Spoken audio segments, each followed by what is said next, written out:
I remember a teacher that I had.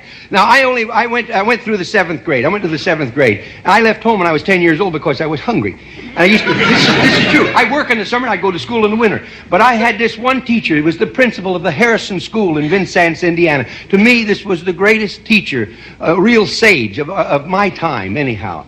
He had such wisdom. And we were all reciting the Pledge of Allegiance one day.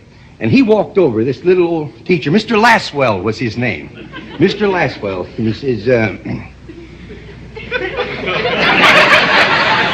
He says, I've been listening to you boys and girls recite the Pledge of Allegiance all semester. And it seems as though it's becoming monotonous to you. If I may I recite it and try to explain to you the meaning of each word. I, me, an individual, a committee of one, pledge, dedicate all of my worldly goods to give without self-pity, allegiance, my love and my devotion to the flag, our standard, Old Glory, a symbol of freedom. Wherever she waves, there's respect, because your loyalty has given her a dignity that shouts freedom is everybody's job. United. That means that we have all come together. States, individual communities that have united into 48 great states. 48 individual communities with pride and dignity and purpose. All divided with imaginary boundaries, yet united to a common purpose, and that's love for country. And to the republic, a state in which sovereign power is invested in representatives chosen by the people to govern. And government is the people, and it's from the people to the leaders, not from the leaders to the people, for which it stands. One nation,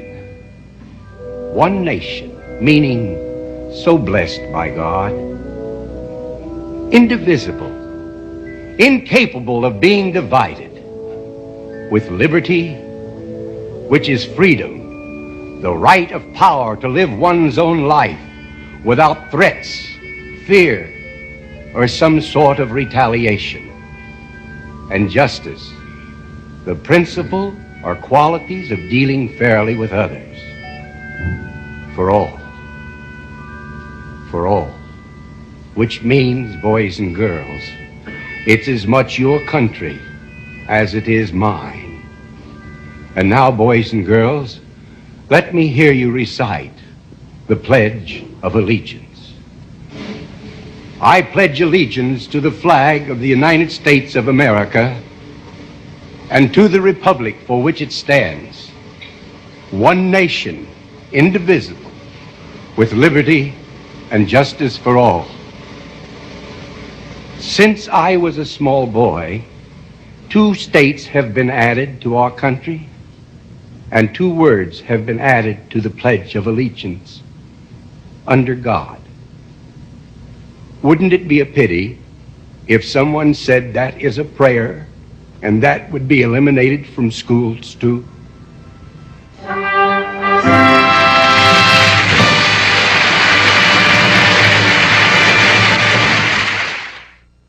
Red, the politicians have decided to take the Pledge of Allegiance out of our schools. Red Skelton, I'm so very glad you are not alive to have seen it happen. The Pledge of Allegiance made me personally a better American. Americans have forgotten who they are. The children are not taught good values like loyalty, honor, or pride in the country. Many people died for what we have today, or still face the never-ending hell of being maimed for the rest of their lives. If we are not careful, our right to bear arms will end up like our Pledge of Allegiance. First they took the words under God from the pledge. Then it was taken out of schools altogether. What they are going to do now is make law-abiding citizens given to very strict gun control over the next few years. Gun grabbers will be just a short step away from making the right to bear arms disappear much like our Pledge of Allegiance has. 2014 and 2016 are going to be upon us soon. It is at this time that we need to send a message to all politicians. If you supported anti-gun laws or limiting our constitutional rights, your careers are over. Do some research. Figure out who voted for what. Don't be afraid to vote outside your party. This isn't about Republican or Democrat. We can secure America for future children and maybe even get back the Pledge of Allegiance. Would that be so very awful? I know Red Skelton would approve, but it's up to you.